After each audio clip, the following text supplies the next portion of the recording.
در پر تمہارے آئے ہیں خالی نہ بھیجنا. عظمت قرآن کی محفل سجی ہوئی ہے. اللہ ان علماء کی نسلوں کو سلامت رکھے. یقین کرے آج جو سروں پہ ٹوپیاں سلامت ہے نا انہی علماء کی بدولت سلامت ہے. آج جو چہروں پہ داڑیاں سلامت ہے نا انہی 5-6 ہزار روپے لینے والوں کی وجہ سے سلامت ہے.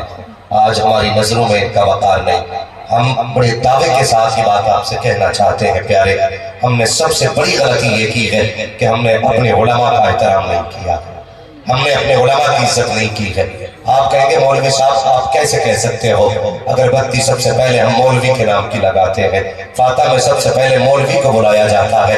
پیارے یہ میں بھی جانتا ہوں, تیجا ہو تو سب سے پہلے مولوی بلایا جاتا ہے, 40واں ہو سب سے پہلے مولوی بلایا جاتا ہے, میت کی روٹی ہو تو سب سے پہلے مولوی بلایا جاتا ہے, باپ کے سینے میں سانس لٹکتی ہو تو مولوی بلایا جاتا ہے, پیٹ کا درد نہ تھمتا ہو تب مولوی بلایا جاتا ہے, بخار جانے کا نام نہ لے تب مولوی بلایا جاتا ہے, بیماریاں گھر بنا لے آ کے تیرے گھر کے اندر تب مولوی کو بلایا جاتا ہے. تیرا دل پہ ہاتھ رکھ کے بتا تیرے بیٹے کا ولیمہ ہوا سب سے پہلے کسے بلایا گیا, تیرے گھر پہ بارات آ کے بیٹھی سب سے پہلے کسے بلایا گیا, جب تو نے 4 یاروں کی دعوتیں کی سب سے پہلے کسے بلایا گیا. ہم نے قرآن کے ساتھ ناانصافی کی ہے, ہم نے یہ غلطیاں کی ہے جس کی آج ہم کو سزا مل رہی ہے. پیارے ڈاکٹر اقبال نے کہا تھا نہ سمجھوگے تو مٹ جاؤ گے ہندی مسلمانوں, تمہاری داستان تبدیل ہوگی داستانوں میں. کتنے فخر سے ہم کہتے ہیں چاہیے ہمیں مت سمجھائیے, مولویوں کی تو باتیں دقیانوسی باتیں ہوتی ہیں, یہ تو 1400 سال پرانی باتیں کیا کرتے ہیں. ہاں ہاں ہم 1400 سال پرانی بات کرتے ہیں. شکر ہے ہمارے بزرگوں نے کہا ہے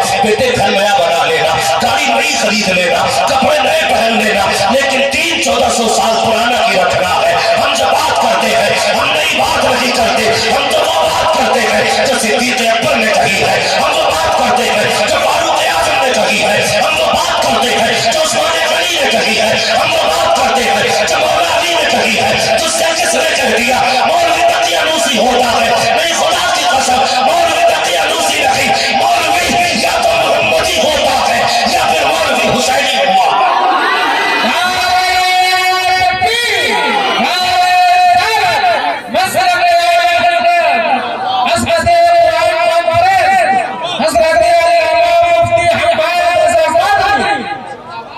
بدلو اپنے آپ کو, علماء کی عزت کرو. میں 10 بچے حافظ قرآن بنے, کتنے؟ میری دعا ہے اللہ جتنے آئے ہیں نا سب کے گھر میں ایک ایک قرآن کا قاری پیدا فرما دے. ہاں اس سے بڑی دعا اس جلسے میں میرے پاس نہیں.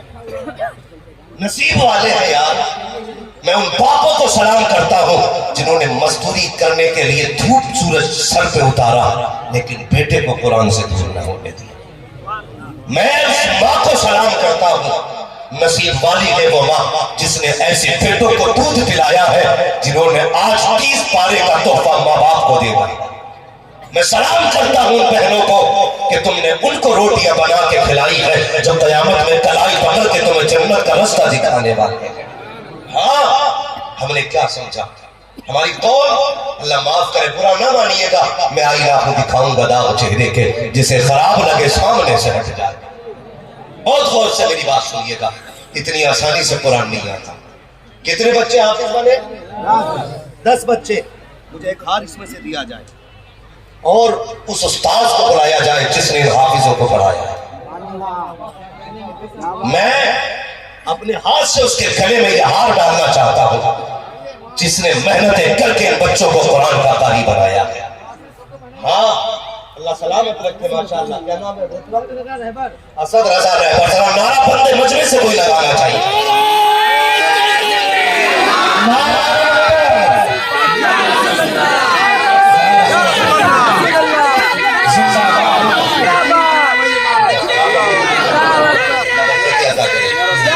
میں نے یہ ہار اس لیے پہنایا, اصل ہار کے حقدار یہ ہے. میں 1 گھنٹے کے لیے آیا, 1 گھنٹہ تقریر کروں گا, لیکن ان کی محنتیں آپ جانتے ہیں. اللہ آپ کو سلامت رکھے. آج کے بعد انشاءاللہ آپ ہر قرآن والے کی عزت کریں گے. بولو انشاءاللہ کریں گے, سارے بولے انشاءاللہ. میں نے ان کو ہار کیوں پہنایا؟ یہ 10 بچے جو قرآن کے حافظ بنے, کیا آپ کے صرف حسین نگر کے ہیں یہ بچے؟ دور کے بھی ہوں گے، باہر کے بچے ہیں نا سارے؟ میں اس بستی والوں کو سلام کرتا ہوں، قیامت کے دن جب یہ حافظ اٹھائے جائیں گے کہیں گے مالک صرف ہم ہی جنت میں نہیں جائیں گے، انہیں بھی ساتھ میں جنہوں نے بیٹا سمجھ کے کھانا کھلایا تھا، جنہوں نے اپنا سمجھ کے لقمے کھلائے تھے، وہ یار اکیلے نہیں جانے والے۔ قسم خدا کی میں وقت ہوتا تو آپ سے آج بات کرتا، لیکن بس کچھ باتیں میری سن لیں، میں نے گلے میں ہار ڈالا، تکلیف ہوتی ہے، اشتہار میں بہت چھوٹا نام ہوتا قرآن پڑھانے والے، مجھے تکلیف ہوتی ہے اگر میرا نام اشتہار میں بڑا نہ ڈالا جائے۔ کئی مولوی بھی اس بات سے اعتراض کرتے ہوئے تو عجیب ہے اپنی چھوٹی کرنے پہ لگا ہے، وہ بڑا مقرر بڑے نام والا ہوتا ہے، ہم محنت کرتے ہیں، میں نے کہا بے شک کرتا ہوں، لیکن بتا تو سکی میرا نام اتنا بڑا اشتہار میں ہے، کتنی محنتیں قرآن والوں نے کی ہے۔ یار تم تو چادر اوڑھ کے رات کو سو جایا کرتے ہو، جب رات کے 3 بجتے ہیں یہ رات کے سناٹے میں ایسی سرد راتوں میں اٹھتے ہیں جن کو اپنے بچوں کی پرواہ نہیں، اپنی جان کی پرواہ نہیں ہوتی، یہ ٹھنڈے پانی سے وضو کر کے بیٹھ جاتے ہیں، اٹھاتے ہیں تیرے میرے بیٹے کو، اپنی اولاد سے زیادہ پیار کرتے ہیں، ان کو قرآن پڑھایا کرتے ہیں، تمہیں کیا لگتا ہے اتنی آسانی سے قرآن سینے میں آ گیا؟ مجھے پتا تو سکی ہم رات کو نہیں فجر میں اٹھتے ہیں، مولوی اذان دے دیتا ہے، کتنے قصے آ کے کہتے ہیں ابھی آنکھ لگی تھی فجر ہو گئی ہے، اتنی جلدی رات کٹ گئی، سردی ہو گئی ہے، مسجد میں پانی گرم نہیں ہے، اور تم تو شکایتیں کرتے ہو امام صاحب پانی گرم کیوں نہیں تھا؟ لیکن بتا تو سکی یہ کس سے شکایت کرنے چاہیں گے؟ قرآن والوں کو وضو کے لیے ٹھنڈا پانی مل رہا ہے، جس فرش میں بیٹھتے ہیں وہ فرش بھی ٹھنڈا ہوتا ہے، کہ ان کو اولاد پیاری لگی ہے، کہ ان کو جان پیاری لگی ہے، ہاں ان کو بھی اولاد پیاری ہے، جان بھی پیاری ہے، لیکن سب سے زیادہ اولاد سے زیادہ جان سے زیادہ اگر پیار کرتے ہیں تو قرآن سے پیار کرتے ہیں، قرآن والوں سے پیار کرتے ہیں۔ قسم خدا کی یہ ان کی محنتیں ہیں، میت تیری ہوتی ہے، جنازہ پڑھانے کے لیے مولوی تیار نظر آیا۔ سب سے زیادہ عزت کے حقدار اساتذہ، برا نہ مانیے گا، میرے گلے میں ہار نہ ڈالو، ڈالنا ہے سب سے پہلے استاد کے گلے میں ہار ڈالو۔ اس نے 3 بجے اٹھ کے قرآن پڑھایا ہے۔ سب سے مظلوم جماعت اگر کوئی ہے تو وہ قرآن پڑھانے والوں کی جماعت۔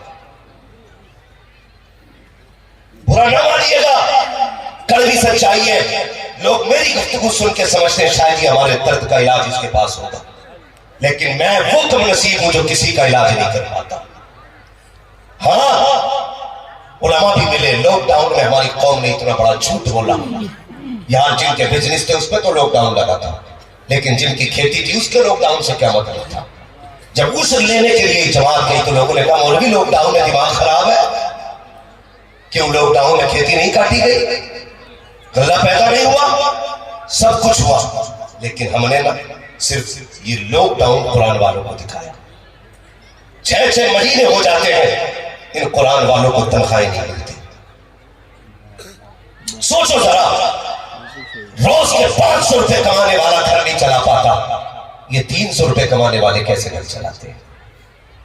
اور اس میں بھی 5 مہینے کی تنخواہیں ادھار، اور ہم کہتے ہیں غوث کا دامن نہیں چھوڑیں گے، زردے کے بھگونے نہیں چھوڑیں گے، بریانی کے طباق نہیں چھوڑیں گے۔ کیا کرو گے ایسی بریانیاں کھا کے؟ خدا کے واسطے بدل جاؤ اور اپنے آپ کو بھی تیار کرو اور کہہ دو ان قرآن والوں سے فکر کرنے کی ضرورت رہی ہے۔ مولوی دنیا مدرسے کی دشمن ہو گئی ہے، ہر کوئی چاہتا ہے مسلمانوں کے ادارے بند ہو جائیں، لیکن یاد رکھو دنیا کو بتا دو کل بھی یہ مدرسے مصطفیٰ کے کرم پہ چل رہے تھے، آج بھی حضور کے کرم پہ چل رہے ہیں۔ کوئی مدد کرے نہ کرے، مدرسے کی مدد کے لیے اجمیر والا بھی موجود ہے، مدینے والا بھی موجود ہے۔ ہم 3000 میں مدرسے چلا کے دکھائیں گے، ہم 100 روپے میں مدرسے چلا کے دکھائیں گے۔ سب سے بڑی غلطی ہم نے یہ کی ہے، ہم نے مدرسوں کا ساتھ چھوڑ دیا۔ ہاں مدرسوں کا ساتھ چھوڑ دیا، وہ چل رہا ہے نا، ابا مرتا ہے نا وہ صاحب 10 بچے بھیج دو، کہا کیوں کہ 3 دن ابا کی قبر پہ قرآن پڑھے گا، جائیداد تو استعمال کرے، قرآن پڑھیں گے، وراثت میں اب تیرا قرآن پڑھیں گے، تو 3 دن چادر اوڑھ کے سوئے آنکھیں پھوڑیں گے۔ کم سے کم ایسا تو بن جاتا، جنازہ باپ کا ہوتا تیری زبان پہ قرآن کے ترانے آ جاتے۔ تجھے اتنی بھی مہلت نہ مل سکی کہ تو چند آئے تو قرآن کی سیکھ لیتا؟ سلام کرو ان قرآن والوں کو۔ میں پڑھ رہا تھا، جانتے ہو سنیے گا ایک نکاح کی اجرت کیا ہوتی ہے، یہ مسئلہ بڑے زور شوروں پہ. تمہیں پتا ہے کتنا ہے نکاح پڑھانے کی اجرت؟ کتنی ہوتی ہے؟ اوپر والا نہیں بولے، کوئی نیچے والوں سے بات ہو رہی. اللہ آپ کو سلامت رکھے. کتنی اچھی آپ نے قیمت لگائی. لیکن اسلام یہ کہتا ہے اگر کنواری لڑکی کا نکاح پڑھایا جائے تو نکاح پڑھانے کی اجرت 25,000 ہوتی ہے. کیوں چپ گئے؟ 25,000 ہے کنواری لڑکی کے نکاح کی اجرت 25,000.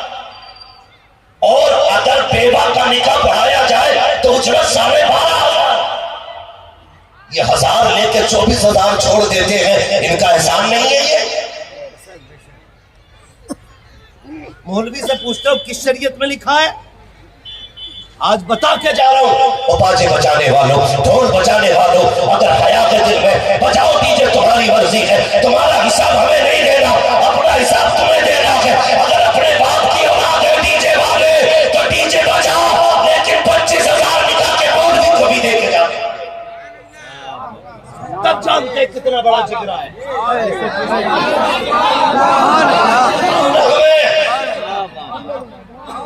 25,000 بنتے مولوی کے دو گے. بڑا غریب ہو صاحب، معاف کر دو. ہاں کوئی جگہ اس نے معافی مانگی. ایک تو بیوی سے مہر کے موقع پہ ہاتھ جوڑے اور دوسرے مولوی سے نکاح کی اجرت کے موقع پہ ہاتھ جوڑے. باقی ٹائم بٹن نہ لگے. ادھر نہیں جانا. بڑی اچھی تقریر ہاں حضرت کی ہوئی ہے ابھی، انشاءاللہ اس پہ پوری قوم کا عمل رہے گا. بس قرآن کے تعلق سے مجھے کچھ باتیں کرنی ہے. کتنا مشکل ہوتا ہے قرآن پڑھنا، کبھی سوچیں. وہ بچے ہیں جو قرآن کے حافظ بنے. میری یہ خواہش تھی کہ یہ بچے دستار کے بعد بیٹھتے پھر میں گفتگو کرتا، لیکن وقت کی کمی کی وجہ سے مولانا عرفان صاحب نے مجھے کرسی دے دی. بس میری بات سن لیں. سنیں، جب ہر کسی کو اپنی اولاد پیاری ہے، کوئی ایسا ہے جسے اولاد پیاری نہیں؟ سارے لوگوں کو اولاد پیاری ہے؟ سب کو پیاری ہے نا؟ سردی آ رہی ہے، ایک ماں تین مرتبہ اٹھ کے بچے کا کمبل چیک کرتی ہے، کہیں میرے بیٹے کے پیر تو نہیں کھلے، کہیں سر تو نہیں کھلا. باپ کی آنکھ ہوتی ہے تو اٹھ کے بیٹے کو دیکھتا، میرے بیٹے کے کہیں بدن سے لحاظ اتر تو نہیں گیا. اللہ اکبر، اتنی اولاد پیاری ہوتی ہے. ہاں ایک باپ اگر پردیس سے کما کے آتا نا حضرت تو سب سے پہلے جو چیز لاتا، اگر بیٹا سوتا ہوتا کہتا بیوی سے اٹھا اسے، میں اس کی پسند کا پھل لے کے آیا ہوں. یہ دیکھ کے کتنا مسکرائے گا، بس میں اسے دیکھنا چاہتا. یہ باپ کا دل ہوتا ہے، بیٹے کے چہرے پہ ایک ہنسی دیکھنا چاہتا ہے باپ. مگر بتا تو صحیح، جب یہی بیٹا گھر سے قرآن کے لیے نکلا، میں مدرسوں میں آنا جانا رہتا ہے. اللہ اس مدرسے کی بہاروں کو سلامت رکھے. یار 5-5, 6-6 سال کے بچے مدرسے میں اپنے ہاتھ سے کپڑے دھوتے، اپنے ہاتھ سے 7 سال کا بچہ کپڑے دھوتا ہے. تیرا بیٹا 9 سال کا ہو جائے اسے جوتا صاف کرنا نہیں آتا. یہ مدرسے کی عطا ہے. 5 سال کا بچہ بھیج دے، اللہ اسے پورا ذمہ دار مرد بنا دیتا ہے. یہ مدرسہ ہوتا ہے. حضرت ہاں میں نے بچوں کو کپڑے رگڑتے دیکھا، آنکھ میں آنسو آ گئے. میں نے کہا واہ رے مالک، تیرے قرآن کا پیار کیسا ہے. بچے اپنے ہاتھ سے کپڑے دھو رہے ہیں. جس عمر میں یہ کپڑے پہننا نہیں جانتے تھے اپنے ہاتھوں سے کپڑے دھونے لگ گئے ہیں. یہ کس کی برکتیں ہیں؟ یہ مدرسے کی برکتیں ہیں. بس یہ بتانا چاہتا ہوں، جب ان بچوں کو قرآن سے پیار ہوا، یار کوئی بچہ ماں باپ سے دوری برداشت نہیں کر سکتا، کوئی باپ اولاد سے دوری برداشت نہیں کر سکتا. لیکن یہی قرآن والے بچے جب گھر سے چلتے ہیں، خدا کی قسم باپ آنسو الگ بہاتا ہے، ماں کی آنکھ میں آنسو الگ ہوتے ہیں. بہن سوچتی ہے بھائی ہر وقت تیرے ساتھ لڑ کے کھاتی تھی، آج کے بعد کس کے ساتھ لڑیں گے، کس کے ساتھ کھانا کھائیں گے. اور یار اس نے قرآن کے لیے، بہن نے اپنی محبتوں کو قربان کیا، ماں نے ممتا کو قربان کیا، باپ نے شفقتوں کو قربان کر دیا. جب بیٹا گھر سے مدرسے چل کر کے آیا ہے، جب یہ گھر سویا کرتا تھا تو راتوں کو اٹھ کے ماں چیک کیا کرتی تھی، بیٹے کا پیر تو نہیں کھلا ہے، بیٹے کا ہاتھ تو نہیں کھلا ہے. لیکن پوچھو ان علماء سے جس دن سے یہ مدرسے میں آئے ہیں، آج کوئی دیکھنے والا لگی ہے. ان کے نیچے جو بستر بچھا ہے اس میں پیر رکھو تو ٹھنڈک محسوس ہوتی ہے. اور تیرے بچے تو بیڈ پہ سوتے ہیں، صبح اٹھ کے مکھن پراٹھے کھاتے ہیں، ان کے لیے وضو کے لیے گرم پانی ہے، منہ دھونے کے لیے گرم پانی ہے، پریس تیار کی ہوئی ڈریس رکھی ہوئی ہے. مگر پوچھیں قرآن والوں سے، رات کو 2 بجے اٹھ جاتے ہیں، ٹھنڈے پانی میں ہاتھ ڈالتے ہیں، بسم اللہ پڑھ کے وضو کرتے ہیں. رب فرشتوں میں اعلان کرتا ہے دیکھو تو صحیح یہ بندہ مجھ سے کتنا پیار کرتا ہے. دنیا کروائی کے چکر میں ہے یہ ٹھنڈے پانی سے وضو کر رہا ہے صرف میری محبت میں اللہ اکبر یہ بچے کا حوصلہ دیکھو یہی بچے قرآن پڑھتے ہیں جاؤ کبھی جا کر کے مدرسے دیکھا کرو کبھی مکتب کو دیکھا کرو ہم نے ڈریس اعلیٰ پہنا لی تاکہ ہم دنیا میں معیار والے کہلائے اچھے گھر بنا لیے تاکہ اعلیٰ معیار والے کہلائے لیکن آخرت کا کچھ نہیں سوچا ہے قبر کی کوئی تیاری نہیں ہے جاؤ کبھی مدرسے جایا کرو تیرے بیٹے ہر وقت میں اتنے موٹے کٹے پہ لیٹتے ہیں اوپر سے اتنا موٹا کمبل ہوتا ہے تاکہ انہیں سردی نہ لگے لیکن یہ قرآن والے جب سے مدرسے میں آئے ہیں بستر پائی تو بڑی بات ہے بستر بھی شرافت کا نصیب نہیں ہوتا ہے پھٹے بستر پہ لیٹے ہوئے ہیں رات کو بدن کھلا ہے تو کھلا ہے زمین پہ پڑے ہیں تو پڑے ہیں کتنے بچے بستر سے پھسل کے فرش پہ آ جاتے ہیں لیکن اٹھانا ماں کو اور پوچھ تو صحیح پچھلی سردی میں کتنے بچے ٹھنڈ سے مرے ہیں کتنے بچوں کے پھیپھڑے خراب ہوئے کتنوں کی سانسیں دبی کہیں گے نہیں مدرسے کا نکال رہا ہے کئی سال سے مدرسہ چل رہا ہے لیکن آج تک کوئی ٹھنڈ سے نہیں مرا ہے آج تک کوئی سردی سے نہیں مرا ہے میں نے کہا تعجب ہے مولوی بتا تو صحیح ہاسپٹل میں جا کے دیکھو 10 لاشیں آ رہی ہے کل نمونیا ہو گیا تھا اس لیے مر گیا باپ سے پوچھا تو بتا نمونیا کیسے ہوا کہنے لگا ایک دن روتے روتے فرش پر لیٹ گیا تھا جس کی وجہ سے اس کے بدن کو ٹھنڈ چڑھ گئی اللہ اکبر مجھے بتا تو صحیح تیرا بیٹا ایک دن فرش پر لیٹے تو ٹھنڈ لگ جاتی ہے یہ قرآن والے پوری سردی لیٹا کرتے ہیں ٹھنڈ نہیں لگتی ہے بتا تو صحیح انہیں کس نے بچایا ہے تو جواب یہ ہے جب بچے گھر پہ رہتے ہیں تو ماں باپ بچاتے ہیں جب مدرسے میں ہوتے ہیں تو رسول پاک بچایا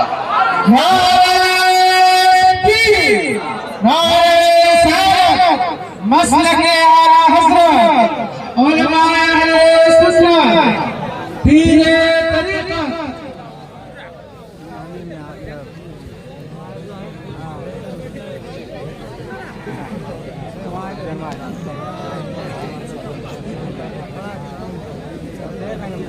بیس رہا ٹینگل سب کو چھاڑ لو بیس بیس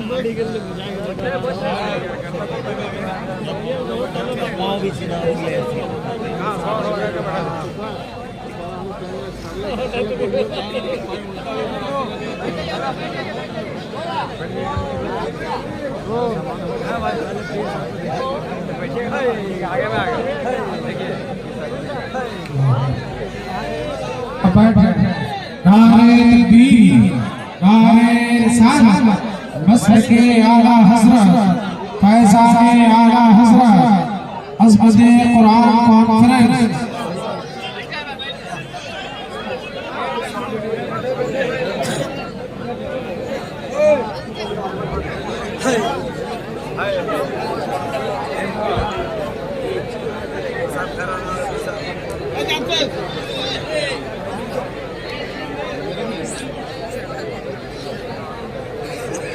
ماشاءاللہ سبحان اللہ آپ ماتھے کی نگاہوں سے دیکھ رہے ممبر شریف پر اب وہ ذات آ گئی ہے جن کا چہرہ دیکھو تو اعلیٰ حضرت کی یاد آ جائے ماشاءاللہ ہم نے اپنی آنکھوں سے اعلیٰ حضرت کو تو نہیں دیکھا آج ہمیں فخر ہے کہ اپنی آنکھوں سے شہزادہ اعلیٰ حضرت کو دیکھ رہے ہیں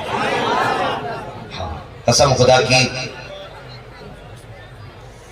میں کیا تعریف کروں ان لوگوں کی ہماری اوقات کیا ہے اپنا تو بس ایک ہی عقیدہ ہے کھاتے ہیں تیرے در کا پیتے ہیں تیرے در کا پانی ہے تیرا پانی دانا ہے تیرا دانا اللہ سلامت رکھے ماشاءاللہ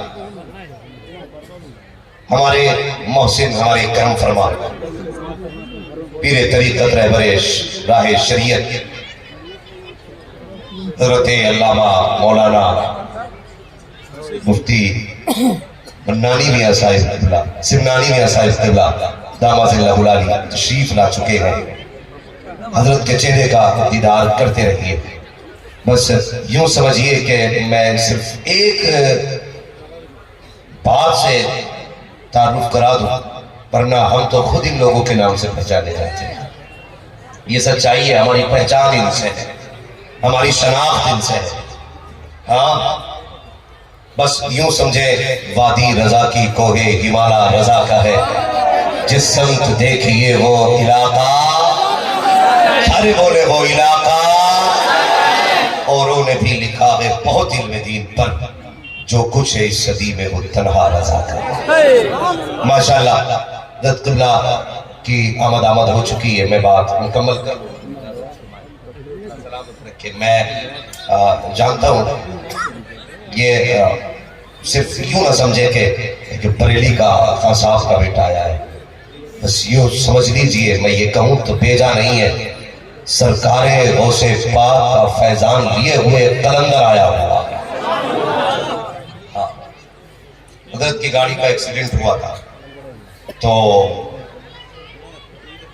حضرت سے پوچھا گیا کیسا رہا یا کیسے ہو گیا.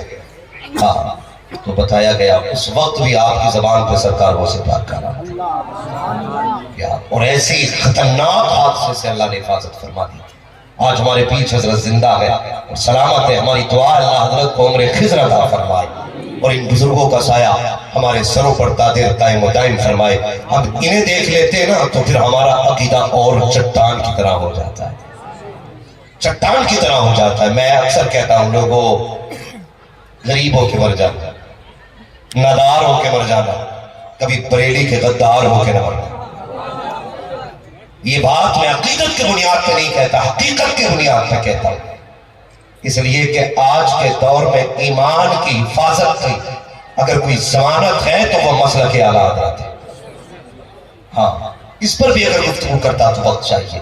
بس میں حضور کی اجازت سے بات مکمل کر لوں. یہ مدرسے ہوتے کہ یہاں رات و دن بچے زمین پہ لیٹتے لیکن مرتے نہیں ہیں. اس لیے کہ مدرسے میں جب بچے آ جاتے ہیں نا تو پھر باپ کی نگرانی نہیں رہتی, پھر رسول پاک کی نگرانی ہو جاتی ہے. پھر حضور پاک کی نگرانی ہو جاتی ہے. ہاں پھر حضور بچاتے ہیں. اور یاد رکھیے گا جو لوگ جس کا یہ ذہن ہے نا کہ ہم مدرسے کو چندہ دیتے ہیں تو مدرسہ چلتا ہے, خدا کے واسطے ذہن بدل دے. ہماری کیا اوقات ہم کچھ دیں. ہم سے تو حضور اشارہ کرتے تب ہماری جیبوں سے نکلا کرتا ہے. حضور چاہتے تب ہم دیتے, اپنی مرضی سے نہیں. ورنہ حضرت کے یہاں پہ ہزاروں علماء پیدا ہوئے, ہزاروں علماء, ہزاروں نہیں لاکھوں کی تعداد میں کہوں تو بے جانی ہے. لاکھوں علماء حضرت کے اداروں سے فارغ ہوئے. لیکن ان سے پوچھو کبھی مدرسے میں کھانا ختم ہوا تو انہوں نے کسی امیر کی چوکھٹ کھٹکھٹائی, کسی پیسے والے کو آواز دی؟ نہیں نا. یہ بتائیں گے جب کچھ نہیں ہوتا تھا تو دنیا سو جاتی تھی, ہم حضور کی گنبد خضرا کی طرف لو لگا کے بیٹھتے تھے, کہتے تھے آقا گھر بھی آپ کا, مہمان بھی آپ کے ہیں, اگر انہوں نے ناشتہ نہ کیا تو ہمارا کچھ نہیں جائے گا. دنیا آپ کے مہمانوں کو کہے گی, آپ کی میزبانی پر سوال اٹھے گا. قسم سے یہ ادارے چلانے والے اتنے جملے کہتے ہیں, صبح بعد میں ہوتی ہے کھانے کا انتظام مدینے سے پہلے کر دیا جاتا. یہ مدرسے ہماری ذمہ داری ہے. ہم قرآن سے بھی محبت کریں اور صاحب قرآن سے بھی محبت کریں گے انشاءاللہ. اور ہر بندہ یہ کوشش کرے کہ اپنے بچوں کو حافظ قرآن بنانا. ہماری قوم ایک بڑا اچھا کام کرتی ہے, جب بھی کوئی مرتا ہے نا تو اس کے نام کے قرآن کا ہدیہ ضرور کراتی ہے کہ نہیں؟ یہی ہوتا ہے. قرآن کا ہدیہ کرا کے لائے بیٹی مسجد میں رکھی پیک کر کے, ہاں بیٹی لائے رکھ دی, اس پہ نام لکھ دیا برائی سالے سے واقعہ مرحوم. یہ ہے جی. ایک بات بتائیے, مجھے ڈر نہیں بولنے میں, اب میرے آقا تشریف فرما, ہمارے محسن ہمارے کرم فرما تشریف فرما. اللہ کا شکر ہے ان کا نام لے کے ہم دشمنوں کے بیچ میں نہیں ڈرتے ہیں. آج تو اپنوں کے بیچ میں بیٹھے ہو اور وہ بھی محسن کے ساتھ بیٹھے. بہت ذمہ داری کے ساتھ کی بات کریں. ہم لائے قرآن. مجھے بتائیے کیا رکھی رکھائی پیٹیاں فائدہ دیتی ہیں؟ فائدہ تب ہوگا جب قرآن پڑھا جائے. جاؤ مسجدوں میں جا کے دیکھو کتنے پاروں کو دیمک لگ گئی, کتنی پیٹیاں رکھے گل گئے. آج کوئی قرآن کھولنے والا نہیں. ہمارا عقیدہ یہ ہے قیامت کے دن قرآن ہماری شفاعت کرے گا. جو قرآن پڑھتے ہیں قرآن کہے گا مالک اسے بخش, یہ سوتے وقت مجھے پڑھتا تھا, اسے بخش, یہ اٹھتے بیٹھتے مجھے پڑھتا تھا, یا اللہ اس کو جنت دے. اگر قرآن یہ جانتا ہے کہ مجھے پڑھتا کون ہے تو کیا قرآن یہ نہیں جانتا مجھے کھولا کس نے نہیں ہے؟ یہ بھی جانتا ہے نا. جب قرآن میں رکھ کے پیٹیوں کو دیمک لگتی ہے تب قرآن رب سے شکایت نہیں کرتا ہوگا. یا اللہ کس قوم کے بیچ میں بھیجا ہے جب سے مجھ کو چھاپا گیا کوئی کون نہیں آیا؟ مجھے بتایا جائے قرآن یہ شکایت رب سے کرے گا تو کیا بنے گا؟ اور ہم میں سے ہر کوئی چاہتا میرا باپ بخشا جائے، میری ماں بخشا جائے، میرا بھائی بخشا جائے۔ اگر بخشوانا ہی چاہتے ہو، باپ کا انتقال ہو تو دو کام کرنا پیارے، اللہ اکبر کیا کرنا ہے سن بڑے غور سے۔ انداز بیان میرا بہت شوق رہی ہے، شاید کہ اتر جائے تیرے دل میں میری بات۔ اگر گھر میں باپ کا جنازہ رکھا ہو، مارکیٹ نہ جا، مارکیٹ سے قرآن کا ہدیہ نہ کرا، بلکہ سیدھا اٹھ مدرسے کی طرف جا، مولانا عرفان کے پاس جا کے ان سے کہہ مولانا بتا دو صحیح کوئی ایسا بچہ ہے جس کے پاس پرانی رضائی ہو، میں باپ کے اصال ثواب کے لیے اسے نیا کمبل دلانا چاہتا ہوں۔ کوئی ایسا بچہ بتاؤ جس کے پاس پھٹا بستر ہو، اس کے لیے بستر دلانا چاہتا ہوں۔ جا کر کے دے، جس مدرسے کے اندر بچے ٹھنڈے پانی سے وضو کرتے ہو وہاں جا کے گیزر لگوا دے، جس جگہ پہ بیٹھ کر کے قرآن والے گرمی میں پڑھتے ہو وہاں جا کے پنکھے لگوا دے، ان کے لیے گیزر کا انتظام کر، فریج کا انتظام کر، پنکھوں کا انتظام کر۔ میں نہیں جانتا تیری رکھی ہوئی پیٹی کو کوئی پڑھے گا کہ نہیں پڑھے گا، مجھے نہیں پتا کہ یہ کب کھولی جائے گی کب بند کی جائے گی، لیکن اتنا جانتا ہوں تیرے مرنے کے بعد کوئی دعا کرے نہ کرے، کوئی ہاتھ اٹھائے نہ اٹھائے، اگر تو نے اپنی زندگی میں اپنے جیتے جی مدرسے میں پنکھا لگوا دیا، ٹھنڈے پانی کا انتظام کر دیا، اگر یہ قرآن والا اس کے نیچے قرآن لے کر کے بیٹھے گا، پنکھا گھومے گا، ٹھنڈی ہوا کا جھونکا آئے گا، ادھر حافظ کا کلیجہ ٹھنڈا ہوگا، اللہ تیرے باپ کی قبر کو ٹھنڈا فرما دے گا۔ ایسے کام کر کے جاؤ، کوئی دعا کرے نہ کرے، تیرے حق میں خود بخود نیکی آنا شروع ہو جائے۔ ہاں ہم کہتے ہیں انجینئر ایسی بنیاد رکھنا کہ بیٹا 6 بھی بنا سکے، منزل بنا لے جتنی اونچی بنانی ہے، جب موت آئے گی نا تو ساری بلڈنگیں رکھی رہ جائیں گی۔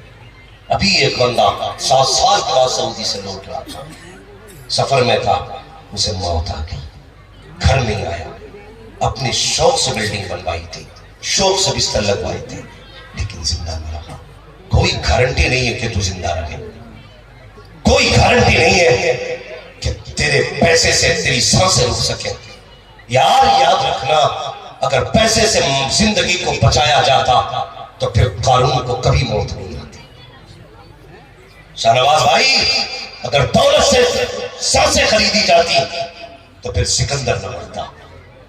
جانتے ہو جب سکندر کی سانسیں اٹکنے لگی اپنے وطن میں نہیں تھا، وہ دوسرے وطن میں تھا، اسے یقین ہو گیا مرنے والا ہوں۔ اس نے کہا میرے غلاموں کا کیا بات کا کوئی ایسا ہے جو میری پوری سلطنت لے لے اور بدلے میں مجھے چند سانسیں ادھار دے دے؟ کہا کس لیے؟ کہا میں اپنے وطن میں جا کے مرنا چاہتا ہوں، اپنے وطن پہ مرنا چاہتا ہوں، اپنے شہر جا کے مرنا چاہتا ہوں۔ سارے خاموش تھے۔ سکندر نے کہا کوئی میری سلطنت لے کے مجھے سانسیں ادھار نہیں دے سکتا؟ سب نے کہا سکندر کوئی کسی کی سانسیں ادھار نہیں دے سکتا۔ تو اس نے کہا سنو پھر میں مر جاؤں نا تو میرے ہاتھ کفن سے باہر نکال دے گا۔ کہا کس لیے؟ تاکہ لوگ یہ دیکھیں کہ آدھی دنیا پہ حکومت کرنے والا، پوری دنیا کو فتح کرنے کا خواب رکھنے والا، جس نے 21 سال کے اندر دنیا پہ حکومت کے جھنڈے لہرائے، جب آیا تھا تب بھی خالی ہاتھ تھا، گیا تھا تب بھی خالی ہاتھ۔ اگر دولت ہے تو یہ نہ سمجھنا کہ یہ سانسیں روک دے گی، یہ مت سوچنا کہ یہ ہمیں زندگی بخش دے گی۔ یار یہ بھی کوئی سانسیں ہیں جو ان کے بغیر کٹ جائے؟ کیا گارنٹی ہے تیرے مرنے کے بعد تیرے جنازے میں آئیں گے؟ میں نے تو یہاں تک بے وفائی دیکھی ہے کہ جب مولوی مصلی پہ کھڑے ہو کے کہتا ہے بھائی نماز پڑھائی جائے تو سب سے نہیں پیڑ کے نیچے سے آواز آتی ہے مولوی پڑھائیے، پوچھا جائے کون ہے؟ کہ یہ بڑا بیٹا ہے۔ اور یار اس کے لیے تم رسول سے بے وفائی کر رہے ہو جو تیرے جنازے میں کھڑا نہیں ہو سکا؟ تیرا اپنا سگا بیٹا ہے، تیرے جنازے کی صف میں نہیں ہے، اس سے بڑا کم نصیب کون ہو؟ پوچھا جائے کیوں نہیں آیا؟ کہ کپڑے درست نہیں ہیں۔ اور ظالم اگر کپڑے درست نہیں ہے تو نماز تو کیا تجھے جنازے میں آنے کی اجازت کس نے دی تھی؟ اس کے لیے جا رہے ہو چھوڑ کے یہ تو تیرے جنازے میں نہ آ سکا، کیا گارنٹی ہے تیرے 40ویں کے بعد آ کے فاتحہ پڑھ لے؟ جاؤ کبھی قبرستان جا کے قبریں جھانکا کرو، کتنی قبریں ایسی ہیں، پھول تو بڑی بات، کوئی مٹی ڈالنے نہیں آیا، ہڈیاں چمک رہی ہیں، کفن پھٹے ہوئے ہیں، لکڑیاں دکھ رہی ہیں، آج کوئی مٹی ڈالنے والا نہیں۔ اس گھر کا بھی انتظام کوئی کیا ہے؟ کوئی نہیں آئے گا تیری قبر پہ 40 سال کے بعد، تجھے مٹی کے ڈھیر میں رہنا ہے۔ اس لیے میری گزارش ہے، کیوں اس سے یاری نہ کرو جو کبھی کسی کو دھوکہ نہیں دیتا، جس کا ہاتھ پکڑ لیتا ہے وہ اس کو جنت میں جا کے چھوڑا کرتا ہے۔ اگر یاری کرنی ہے تو پھر حضور سے یاری کرو، جنہوں نے ایسی ریت نبھائی ہے، قسم خدا کی جسے اپنا کہہ دیا ہے نا تو پھر جنت میں بھی جا کے نہیں چھوڑا۔ اس سے یاری نبھا رہے جو تیری آنکھیں بند ہونے کے بعد پتہ نہیں تیری دولت پہ بیٹھ کے ڈانس کرے گا کہ ڈی جے بجائے گا۔ اللہ نے دولت دی ہے نا تو پھر حضور کے گھر کے نام کر جاؤ کچھ نہ کچھ۔ یہ عظمت قرآن کانفرنس ہے، آج اس ادارے میں 10 حافظ قرآن دیے ہیں، ماں سے کتنے لوگوں کو پیارے ذرا ہاتھ اٹھا کے بتا سکتے؟ ماشاءاللہ سارے لوگوں نے ہاتھ اٹھا دیا۔ سب کے زندہ کے ماں باپ، جن کے زندہ کے اللہ ان کی عمر میں برکت عطا کرے، اور جن کے چلے گئے ہیں اگر ایمان کے ساتھ گئے اللہ ان کو جنت الفردوس عطا کرے۔